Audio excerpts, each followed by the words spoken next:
Good evening again mga kasadik. Ngayon medyo madilim na.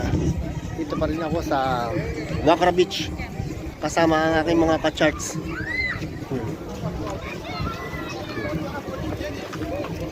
Nag-aantay lang kami ng fireworks.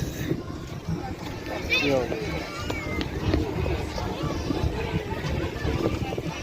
Ganda dito.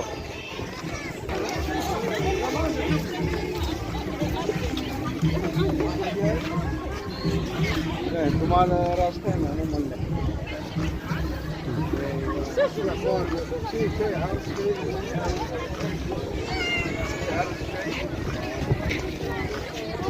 Medyo malaki rito ang beach na to.